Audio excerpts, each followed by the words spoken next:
ఒక ముద్ద అన్నం తింటుంటే ఇప్పుడు రైతు గుర్తుకొస్తారు నాకు. అలాంటి రైతుకి అండగా ఉండటానికి మేము ఏం చేయాలి? ఇందాక శివశంకర్ గారు కూడా మాట్లాడుతుంటే అప్పుడు దిండిలో మనం పెట్టుకున్న ప్రోగ్రామ్ కౌలు రైతులకు సంబంధించి ఎప్పటి నుంచో నేను ఉన్నది కూడా నాకు గుర్తొచ్చింది. సో ఎప్పుడో ఒక ఆలోచన మెదిలి ఈ రోజున ఒక 5 కోట్ల రూపాయలు నా వంతు వ్యక్తిగతంగా నేను కూర్చోబెట్టి ఈ రోజున కౌలు రైతులకి ఇస్తా ఉన్నాం మన వంతు కృషికి. అలాగే వాళ్ళ బిడ్డలు కానీ చదువుకు కానీ ఎంతో కొంత మనందరం కలిసి ఒక నిధిలాగా ఏర్పాటు చేసి దాని వంతులు సగం డబ్బు నేను ఇచ్చేలాగా ఈ దిశగా మనం ముందుకెళ్తా ఉన్నాం. సో వచ్చే కార్యక్రమం మనం ప్రకాశం జిల్లాలో పెట్టుకున్నాం. ధరల స్థిరీకరణ నిధితో పాటు రైతులకి లాభసాటిగైన వ్యవహారం ఉండాలి.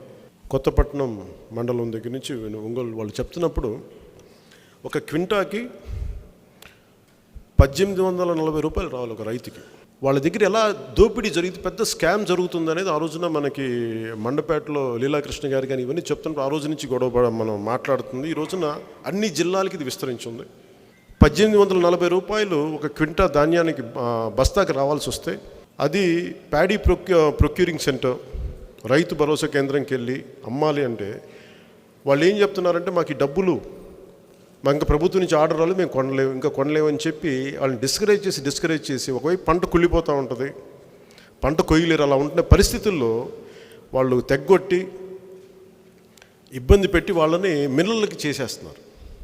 సో మిల్లర్లకి రావాల్సిన కమిషన్ మిల్లర్లకి వెళ్ళిపోతుంది, వీళ్ళకి రావాల్సిన 150 రూపాయలు, వీళ్ళకి రావాల్సిన మన ట్రాన్స్పోర్టేషను వీళ్ళ కమిషన్ వీళ్ళకి వచ్చేసింది. దీనిని నేషనల్ ఫుడ్ కార్పొరేషన్ ఆఫ్ ఇండియాకి అమ్మడానికి దానికి వాళ్ళకి అమ్ముతుంది ఇక్కడ 900 రూపాయల నుంచి 1000 రూపాయలు వీళ్ళకి ఇచ్చి వాళ్ళు 1800కి అమ్ముకుంటున్నారు.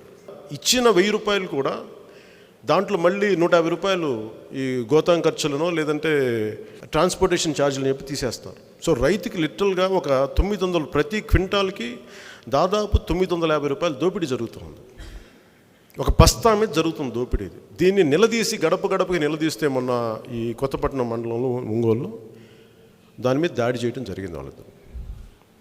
సో రైతుకి గిట్టుబాటు ధర ఇవ్వకపోగా అసలు వాళ్ళు అమ్ముకునే పరిస్థితి కూడా లేని పరిస్థితిలో వాళ్ళని దోచేసే విధానం చూస్తూ ఉంటే వైసీపీ కంప్లీట్గా రైతులను విస్మరించింది. గిట్టుబాటు ధర ఇవ్వట్లేదు, దోపిడీ చేస్తూ ఉంది. ఇది మనకి తూర్పుగోదావరి జిల్లా నాయకులకు తెలుసు, రైతాంగానికి తెలుసు, అన్ని జిల్లాల రైతాంగానికి ఇది దాదాపు ఇదే సమస్య ఉంది. టమాటో రైతులు కానీ మిగతా పండ్ల ఉత్పత్తులు చేసే రైతులు కానీ. సో వీటన్నిటి మీద అందుకని రైతుకి అండగా నిలబడే ప్రోగ్రామ్స్ ఉండాలి. రైతు గిట్టుబాటు ధర రావాలని మనస్ఫూర్తిగా కోరుకుంటా ఉన్నాం.